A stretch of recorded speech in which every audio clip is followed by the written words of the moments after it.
CTS 시청자 여러분 안녕하십니까? 저는 대구왕교회를 섬기는 임대규 목사입니다. 이 시간에는 시편 119편 105절의 말씀을 통해서 우리 신앙생활을 돌아보기를 원합니다. 주의 말씀은 내 발의 등이요 내 길의 빛이니이다. 아멘. 우리 모두는 신앙생활을 하고 있습니다. 신앙생활은 참 특이하게도 어떨 때는 햇빛이 뜨기도 하고 어떨 때는 비가 오기도 하고 어떨 때는 구름이 뜨기도 합니다. 신앙생활이 올라갈 때도 있고 또 신앙생활이 잘 안 될 때는 경우도 있습니다. 시편의 다윗은 이런 고백을 던집니다. 하나님, 내 영혼을 소생시켜 주옵소서. 그것은 신앙생활이 잘 될 때도 있지만 그렇지 않을 때도 있기 때문에 하나님께 도움을 구한 것입니다. 여러분의 신앙생활은 어떻습니까? 우리가 신앙생활을 잘하기 위해서는 어떻게 해야만 할까요? 하나님의 말씀이 내 발의 등이 되고 내 길에 빛이 되면 그 가운데서 우리는 신앙생활을 멋지게 하게 되는 것입니다.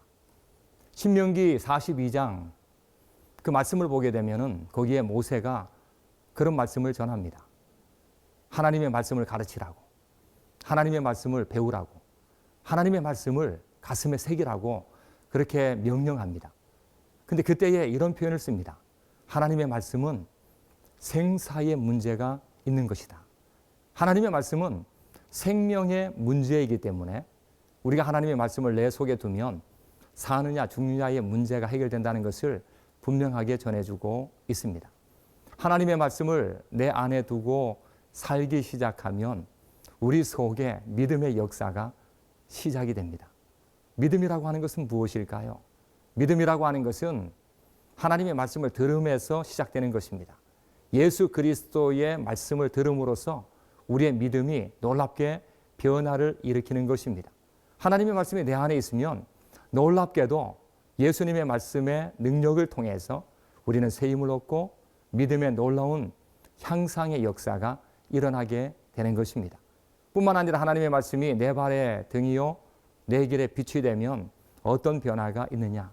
희망을 보게 됩니다. 환난은 인내를, 인내는 연단을, 연단은 소망을 준다라고 분명하게 말씀하고 있습니다.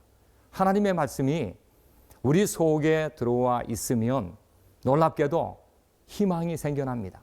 저는 얼마 전에 이런 경험을 했습니다. 우리 교회에 한 귀한 성도님께서 한 해를 돌아볼 때에 하나님의 은혜가 너무 컸다는 것이죠. 근데 그 집은 그렇게 많이 부유한 집도 아니고 그리고 잘 되는 집도 아니었습니다.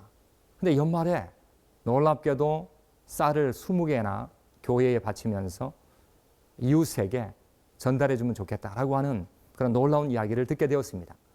여러분, 우리가 가진 것이 많아서 사람들에게 사랑을 베푸는 것은 절대 아닙니다.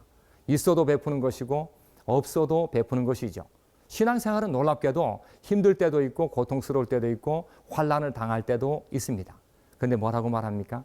하나님의 말씀이 우리 속에 있으면 그 환난이 소망이 된다라고 말씀하고 있습니다. 뿐만 아니라 우리가 이 땅 위에 살아갈 때에 하나님의 말씀이 내 발의 등이요 내 길의 빛이 된다라고 그렇게 말하는 것은 그 말씀이 우리에게 진정한 자유를 주기 때문입니다.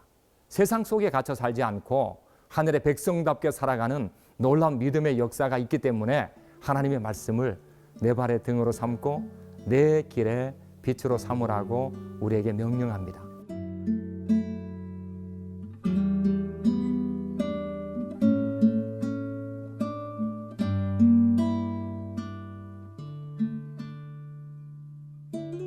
올 한 해가 벌써 시작되었습니다. 우리 사랑하는 CTS 시청자 여러분, 이 한 해를 살아갈 때에 하나님의 말씀을 붙잡고 사십시오. 그러면 여러분 속에 생명의 역사가 일어날 줄로 믿습니다. 하나님의 말씀을 붙잡고 살기 시작하면 여러분 속에 믿음의 역사, 희망의 역사, 그리고 더 나아가서 진정한 자유의 역사가 일어날 줄로 믿습니다. 말씀을 가까이 하여 늘 승리하는 귀한 자들 다 되시기를 예수님의 이름으로 간절히 소망합니다. 아멘.